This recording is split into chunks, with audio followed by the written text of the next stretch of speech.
It's live from St. Louis, Missouri, and tonight we're just going to talk about movies, a little sports, a little global warming. So stay tuned, and we'll see where this leads us tonight.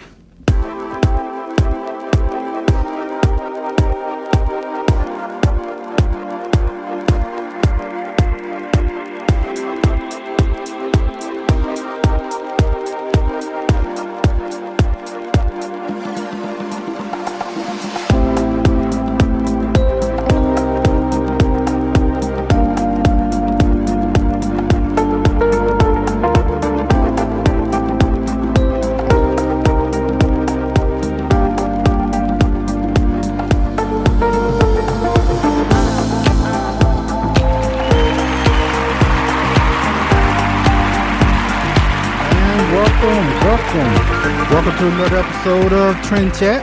I'm your host, Brian Bledsoe. And if you want to connect with us on social media, whether it's Facebook, Instagram, or Twitter, it's all the same name, Trend Chat 24/7. I also write for Politichicks.com, and if you want to read some of my articles, you can go to Politichicks.com/author/Brian Bledsoe. And also, Politichicks have a new book out called Politichicks, A Clarion Call to Political Activism. I suggest everyone that's listening to the sound of my voice right now buy 5 copies. But just, I encourage everyone to get a hold of that book. It's, I'll say, about 300 pages, and of a collection of articles from contributors like myself, Politichicks, talking on a range of different issues, whether it's education, healthcare, general politics, taxes. It's like 12 different subjects, and you have maybe maybe 6 or 7, articles on each topic. And actually, my article, which is about becoming a delegate last year at the Republican National Convention in Cleveland, mine is in the area of activism.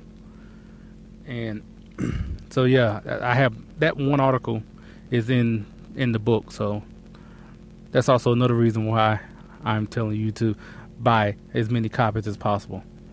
Actually, I was thinking about it. On Facebook, I have almost 2,500 friends, and I was just thinking, like, if everybody just bought one book, every one of my friends on Facebook just buy a book, and then just also as many followers. I think I have about just as many followers on Twitter, and just if everybody just bought a book, I don't know where they will put that in the Amazon bestseller list. And if I didn't mention that, is available on Amazon and also Barnes & Noble.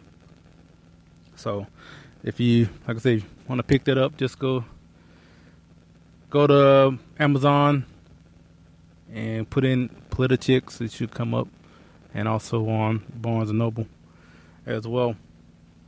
Now, on Tuesday, we had Maggie Dine from the Founding Project on, and I just want to talk about that.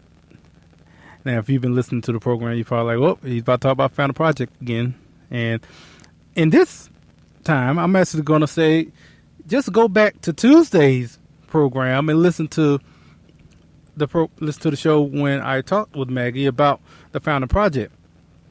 So for the minute that I normally give as far as talking about the Founding Project, bringing civics to citizens, and everything else as far as educating people on the Declaration of Independence and the Constitution, I will also say just go back one episode and listen to my interview with Maggie about the Founding Project.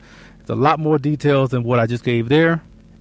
And if you want to know more, on top of going to that episode, Tuesday's episode, you can go to their Facebook page and just type in The Founding Project. You should find that Facebook page there.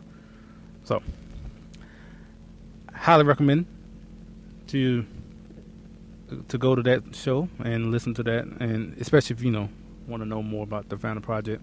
So now today, it's kind of funny. I was just thinking about. I think in the beginning I said we'll see where this goes. I normally don't have like a script to what I'm doing, if you can't tell. But even more so today, I have like, I don't know, it just feels like I really don't have a script today, where I have an idea and don't know where I'm going to go with it really. And so that's what I was talking about: movies, sports, and some global warming. So let me just hit on the global warming part first, only because this is probably the least I'm going to talk about. So President Trump pulled the United States out of the Paris Agreement. So basically, by doing that, pretty much hurt the UN's feelings, basically. So now they're mad. I would say they're probably mad because now they're not getting the United States money for the most part. I really don't. Well, I'm not going to say they don't care about the whole global warming or climate change, and however you want to frame that. I'm not saying that. I'm pretty sure there's people that are true believers in that and really are upset about it for that reason. But I also feel like a lot of them are probably upset because, we're not going to get that money, which this Paris Agreement is basically like all the other deals for the most part that the United States signed with foreign countries. That it's okay. United States, you foot the bill for all of this. You pay for everything, or at least the majority of it, while we just sit back and reap the benefits of whatever, whether it's just money or whatever that comes with it. It's always like the United States got to put up all the money for it, and then all the other countries just kind of just sit back and don't do anything, or contribute very little in comparison.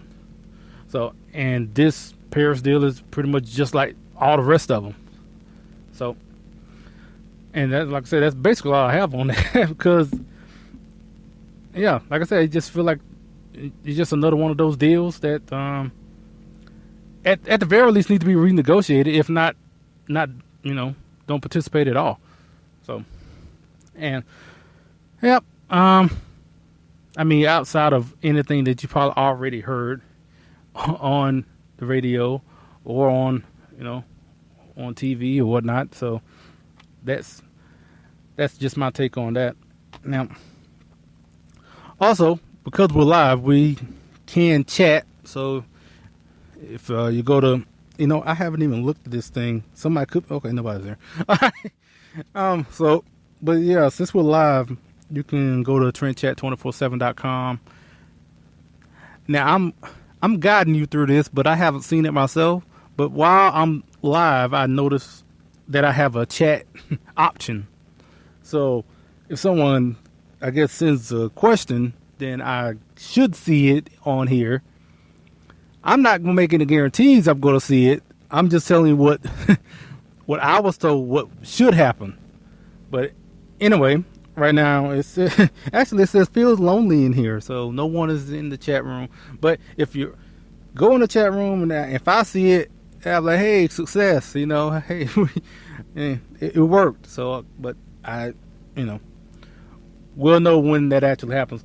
So anyway, just to get off the whole, the Paris Agreement thing, and I guess now. Well, also, given the fact that it is 9 p.m. Central Standard Time, the NBA Finals are going on, so that's pretty smart of me to be trying to do a podcast in the middle of the NBA Finals. It depends on how many people are actually listening or watching the NBA Finals. Like I said, I'm in St. Louis, Missouri, and I have cable. I have a streaming service now. I kind of got rid of the cable service, like the traditional cable service, earlier in the year. So now I kind of have this streaming service where I can watch it on my phone and on my tablet. And I can tell you what it is. It's Sling TV. So maybe if I say their name enough, maybe they'll sponsor me, yeah, something. But yeah, so I use Sling on my phone and on my tablet now to basically watch cable just on a very limited basis, which is fine with me because I only wanted a few channels anyway. And so, but one of the channels I don't have is ABC, which I think that's where the finals are being played, which is fine. I mean, if anything, I may catch some highlights or something. But you had the Cleveland Cavaliers against the Golden State Warriors for the third time in a row, and I would say I think the Warriors are going to win, and I think it'll probably be in 6. I saw someone already posted it'd be Warriors in 6, but I'm thinking 6 because I think Cleveland will probably win 2 at home or maybe 1 over in Golden State. But I think Golden State, given Kevin Durant stays healthy throughout the whole series, and I am a bit intrigued actually about watching the finals, just to see Kevin Durant and LeBron and just with now you have Durant with Steph and Thompson, and I mean it worked out for KD. It wasn't a certainty. Well, it kind of felt that way, but even here we are that they did make it to the finals anyway. But yeah, so it really worked out for them to leave Oklahoma City to go to Golden State, and it could pay off in the end, especially if they win. And I think this is about 2 weeks. This whole finals will probably go on. Even if it's a sweep, I think it'll probably be 2 weeks. Much time they put in between the games and all, but yeah, like I said, I think it's gonna be Warriors in 6, and I don't know if I'll catch a game or not. Just depends on where I'm at. I haven't watched, and this kind of goes into something I was thinking about, and I guess I'll go into this now. I haven't watched the whole game, NBA game this season, like from the beginning. I still haven't watched. I've seen bits and pieces. I maybe watched a quarter, or maybe watched the half. But I haven't watched a game from beginning to end all season, which is, I mean, to me right now, it doesn't feel strange at all. I haven't thought twice about it. I just thought about it today when I see advertising for the finals, and I'm like, wow, I haven't watched a game this year. And this kind of goes back to what I mentioned. I can't remember the episode, but when I just talked about the NFL and how I mentioned before that I'm not a boycott type of person. For me, I just lose interest. So like when I was talking about the NFL, it's just something like over time as different situations, different, incidents happen, whether it's, like I'm here in St. Louis right now. I'm thinking about 2 incidents that happened in the past, maybe 10 years that you had back when the Ferguson shooting happened. You had the St. Louis Rams at that time when they were the St. Louis Rams. Now they're the LA Rams. But they came out and did the whole hands up, don't shoot. That whole deal, and and nothing happened, which I mean, that's up to the NFL if they want to punish him or not, or not so much even punish him. It's just the fact that you can't have different attire on your uniform. You can't alter the uniform, or you can't celebrate, or you can't do all these things that the NFL will fine you for. And then they went out and did that, and then it was virtual silence for that. But if you do something for a charity, you might get fined. So that kind of was telling in how they saw their I guess where they was making their stance with that. And so that's kind of one thing that kind of, when I see it, I just like, okay, I don't agree, and I don't really care about how they're handling it, and just over time it just lessens my interest more and more. So the other instance I was thinking about being here in St. Louis is when Rush Limbaugh was looking to become a part of an owner group to purchase the St. Louis Rams, which it's kind of funny given that they had moved to L.A. now. I wonder if he were to become the St. Louis Rams owner back then, would they still be here in St. Louis? I wonder. But yeah, so I remember that, and then I remember all the NFL showing their disapproval, and I remember Jim Irsay, the owner of the Indianapolis Colts, how he was totally against Rush Limbaugh being part of the group, and I remember Jim Irsay in particular. I've talked about this before, but I'm just gonna a short part of this, because I remember the owner Jim Irsay talking about it, because what stuck out to me is that I was planning to go to Indianapolis for a vacation that year, and then after seeing that, I just didn't care. I just decided to not go. So that was kind of the thing, like where I was like, oh, I'll never come to Indianapolis. It wasn't that. It was just like after seeing that, I just kind of didn't care to go anymore. So, because a lot of times when you talk about boycotts or I guess anything like that in general, you're taking away something from yourself that you want, that you like.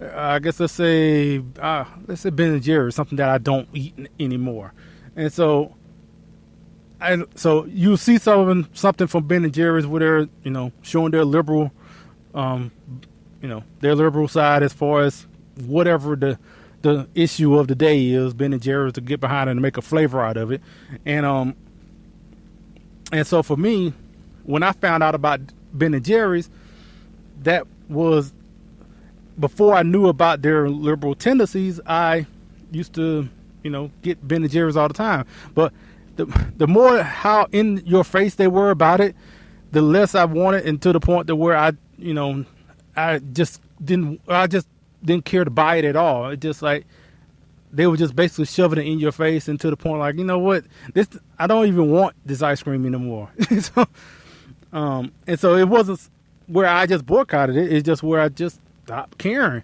about it. Because why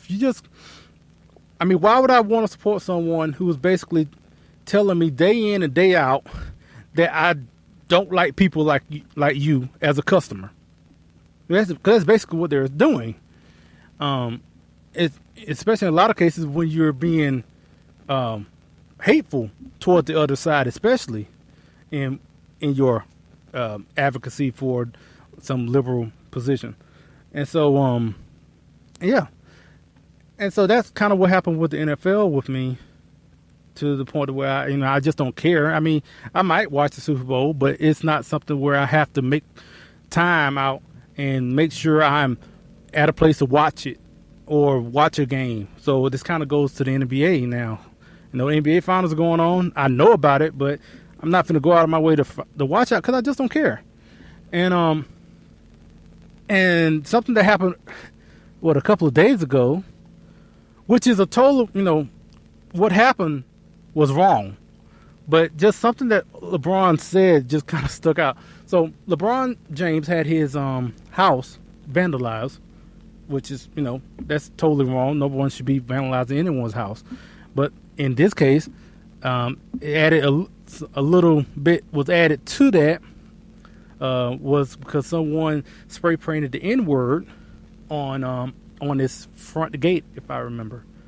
And so basically now, because of that, now you've entered in not only being vandalism, now is considered I say quote unquote hate crime, because for me, crime is crime, and I'm not for the whole hate crime part of it. If you committed a crime, it's a crime. It shouldn't have to be added stipulation, I guess, to committing a crime. So that's why I kind of say it like that. But with that, it's being treated as a hate crime because of the N-word being put on the front gate. And then LeBron James made the comment, I think it was yesterday, and to the effect of saying, no matter how much money you have, it's still it's still difficult to be black in America. That's not a quote. That's a paraphrasing, but and just when I saw it, when I heard that, and I was like, I mean, well, LeBron, you are I'm pretty sure he's a billionaire by now, and yeah, like I said, that was wrong, and then he equates like that act of vandalism, and then say like it's like that makes it so hard to be a black man in America. I mean, vandalism happens to a lot of people, and just because that word was added on there, I mean, that doesn't make it so much harder than everyone else has it that's not black or even a minority. And I don't know, like, another thing I was thinking about is that today, in hearing that statement, maybe it's because I'm light skinned. I don't know. I'm truly asking that question. I'm saying that. Like, is it because I'm light skinned? Because that comment that he made. I'm like, I really don't see what he's talking about. I'm not a millionaire, so and if anyone, someone that is not making nearly as much money he is, are the people who tend to be affected by what you would call to be racism or just any sort of hardship in being black in America. Like, people like myself should be the ones that really should have that feeling, and and I definitely hear that from others who are definitely not making money like LeBron, that have you hear about police oppression and what happens in the inner cities and whatnot, and I'm just speaking about myself personally. It's just something that I have not experienced, and it's something that I just personally just don't understand. Not saying that it doesn't happen, not saying that it, I definitely can't say that, because it definitely happens. I don't think it happens to the degree that it's being presented, especially in the black community. That's what I feel like it definitely is an overblown situation, even though that it does happen from time to time. But I think people take it too far, and it goes both ways.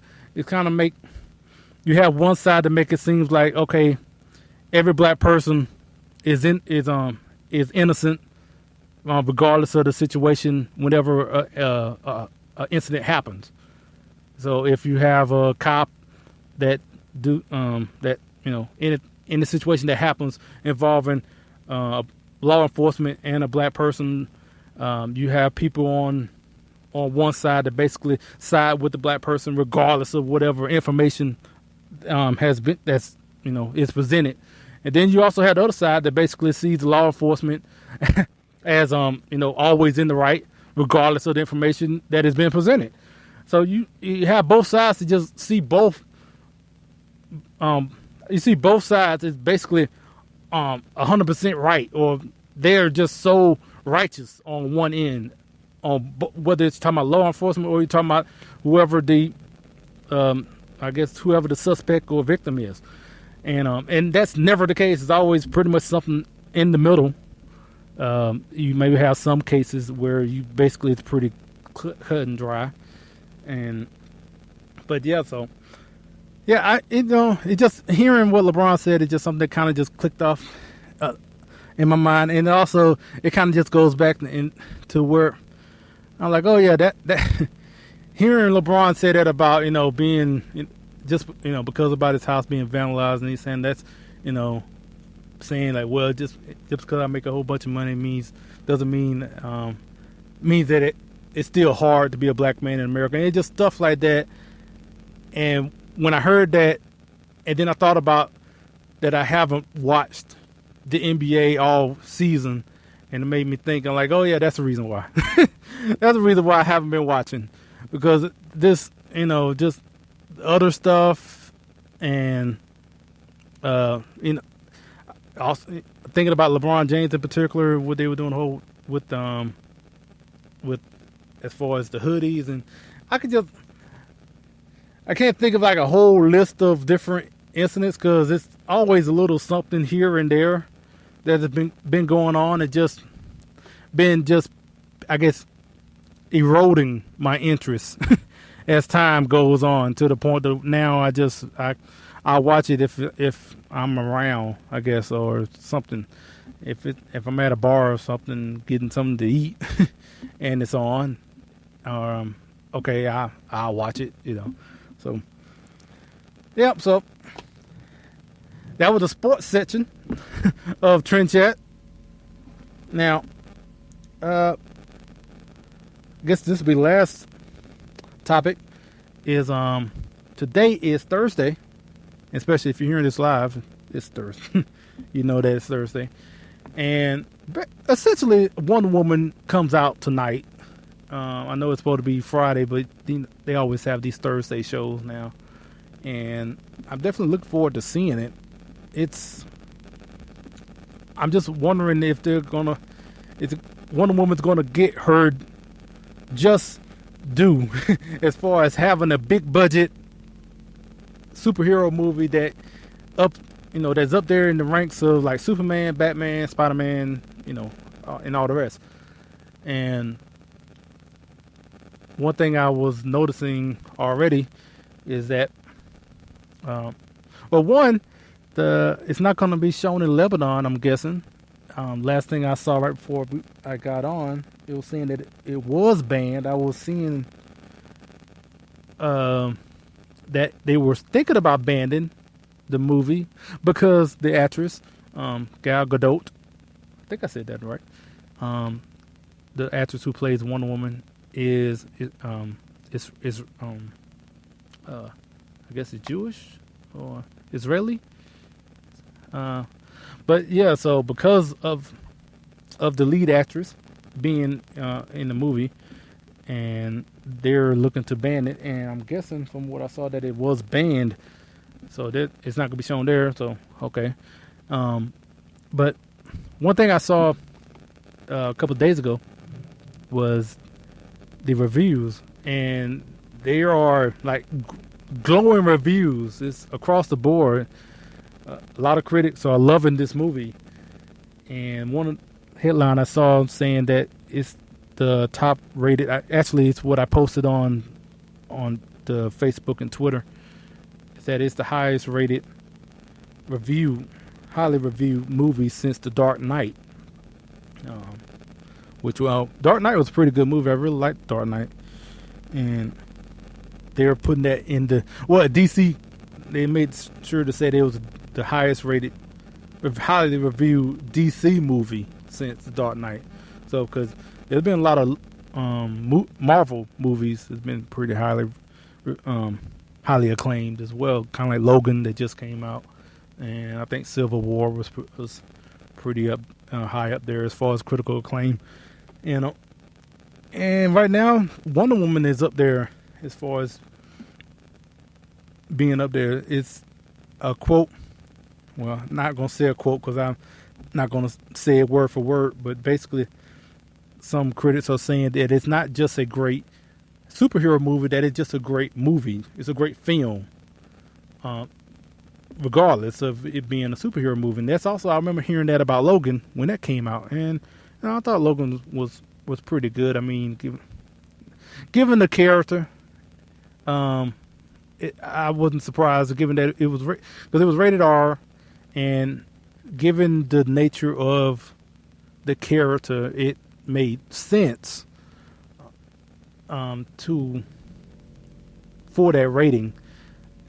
Even though the past, I think 2 or 3 standalone Wolverine movies were PG-13, but this one was rated R, and but I thought it was pretty good.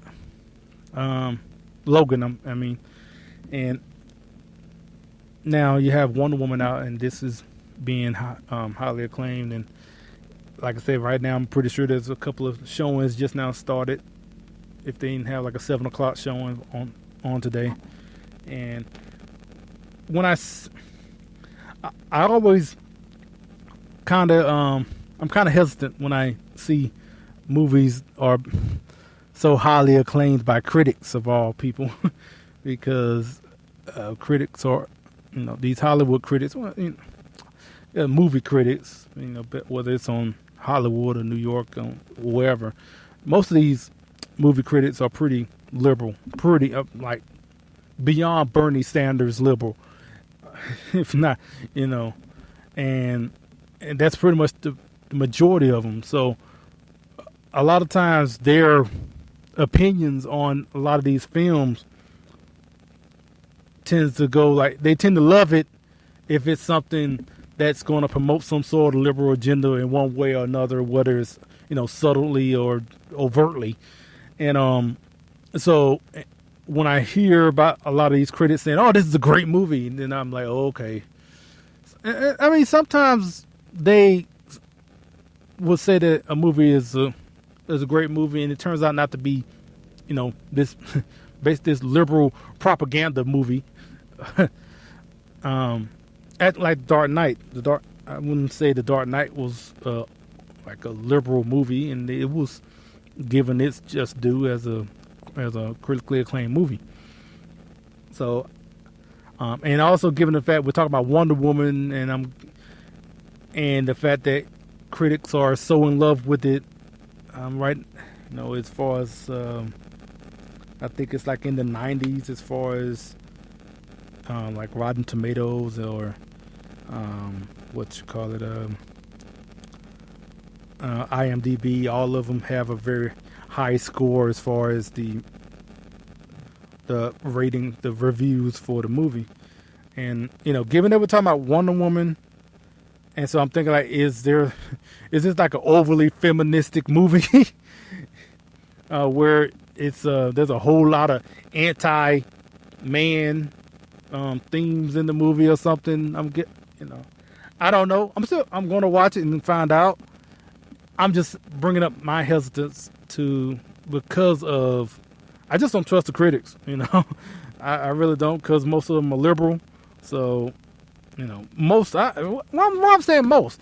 I don't even know too many conservative ones. I mean, I know about Ted Baer, a Christian over at a Christian critic at Movie Guide. The only one I can think of off the top of my head. But yeah, so yeah, most of them are pretty. Like I said, they the left of Bernie Sanders. So and so a lot of times I don't have to be a little gotta wonder why you like that so much. That's why I was thinking when I saw that that article about it. I was thinking like, well, okay, why do you like it? Because that's what I'm thinking to myself. I'm just like, okay, you tend to, these are the same people that will give that sequel that's coming out later on, July, the Inconvenient sequel, with Al Gore, kind of tying back to the first topic about global warming. That movie's gonna come out, and I wouldn't be surprised. All the critics said this is a great documentary of our time. This is the greatest sequel since Godfather 2 or The Empire Strikes Back or something like that. I mean, I wouldn't be surprised, especially and given what just happened with President Trump taking the United States out of the Paris Agreement. When this movie come out, like this is why we should stay in the Paris Agreement. This movie tells us the catastrophic nature of global warming, blah blah blah blah blah blah. And Wonder. This is live, but you heard that.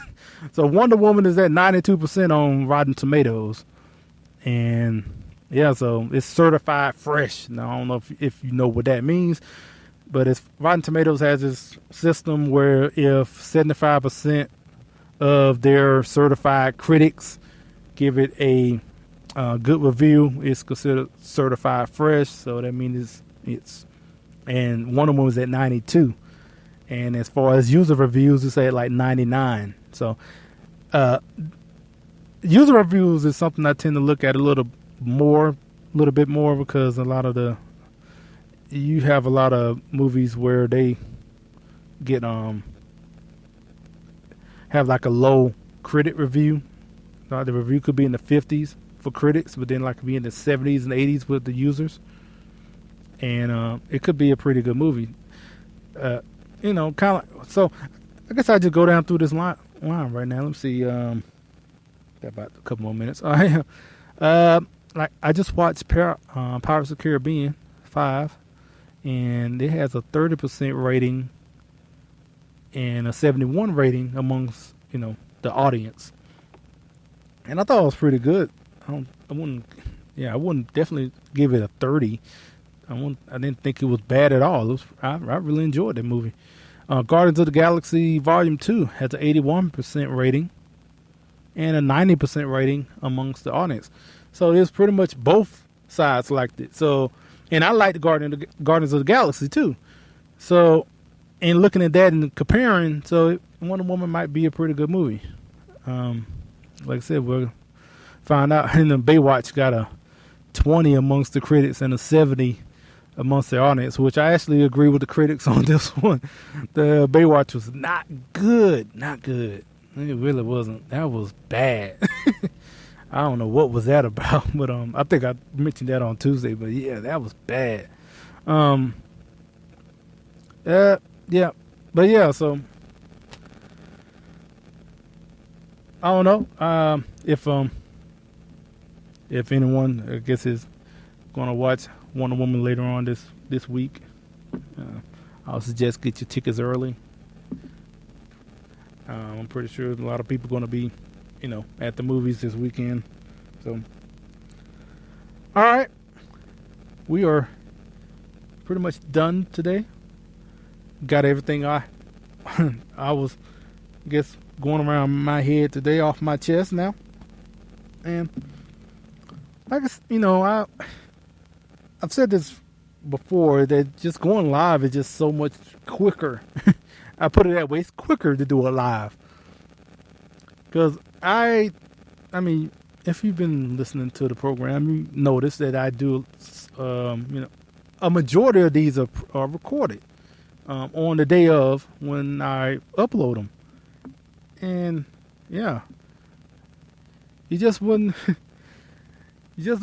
believe how many times I had to do like the intro, because it just don't sound right, I guess. But like when it's live, it just comes out, and like I guess I just had to deal with it. Or I could just, stop the live stream and start over. But I don't want to do that, because it causes, anyway. That's technical problems. But yeah, doing the live is it normally goes pretty quickly, and I'm not doing multiple takes because of that.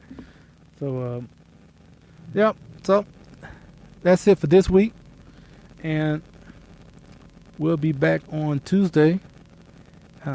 Don't know who we'll have on. Actually, we are thinking of having a couple of guests, maybe for both Tuesday and Thursday. But so I'm here. I am thinking on live. Right now we're live. I'm sitting trying to think and got silence going on over here. And let me think about this after we leave. So so I appreciate everyone listening. Again, if you want to connect with us on social media, whether it's Facebook, Instagram, or Twitter, it's Trend Chat 24/7. If you want to read the articles, the latest article I wrote was about Chris Cornell and his unexpected impact on my life. If you want to know what that is, I will say go to politichicks.com/author/Brian Bledsoe and read that article. It's called An Unexpected Miracle, if I remember. So that's my latest article for Politichicks. And also, don't want to forget, I'm also on the Narrative Times, the show is. So if you go to the Narrative Times and you click on Trend Chat with Brian, you will see the show, and all the episodes right there for you to listen to. So definitely appreciate the Narrative Times and Politics having Trend Chat on. We are almost at 1,000 plays, which is, I'm not going to say that again. Every time I mention how many plays, I'll mention it again right now. But yeah, the fact that having one play is just, and now sitting there looking at almost 1,000, I actually don't even know how to, I don't know how to process that actually. But I mean, I appreciate everyone listening. And yeah, this is great. I have fun doing this, and I guess people, want to hear, these ramblings. so as long as I can keep doing it, I guess I'll keep doing it. And like I said, we're here in St. Louis, and next week, who knows where we'll be? We'll probably be in some. Well, I know we'll be in Texas and then going to Florida, and so Thursday show will be in Florida. Actually, I know well, I can't say for sure. One thing, I thought I would be doing this show in Minnesota actually. So, yeah. So we're planning to be in Florida when Thursday shows is uploaded. So, but never know. If you don't know, I'm a truck driver, so and I book my own loads to go to different locations. Actually, I don't know if I ever mentioned that. It's just on here is that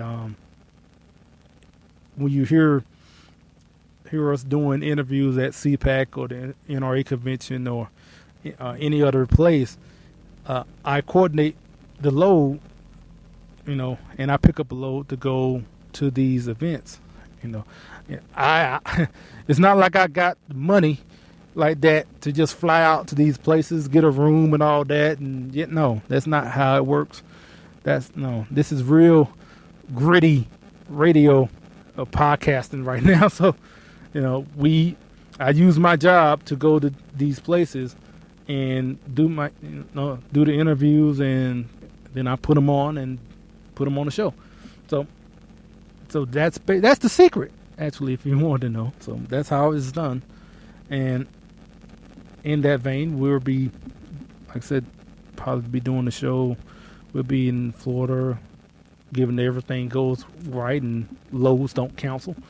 And actually, the next event will be later on in the month at the Young Women's Leadership Summit, which I need to actually start doing some research so I can make sure I have my questions all lined up for all the speakers, because they have at least a good 20-some speakers, I think, at this summit. And I want to be ready with some questions. I want to have more individual questions for each person that I interview, as opposed to asking a lot of general questions. So I need to get on the ball, get my research together, and so I can, sound like a I guess a halfway competent journalist, even though I'm not. but yep. So that's the next event coming up. Looking forward to being there with Turning Point. Really, really admire that organization. It's funny because I was up in Chicago, where they're the home office of Turning Point up in Chicago, Illinois. Yeah, I'm really, yeah. So thanks for everyone listening in, and until Tuesday, we'll chat with you later.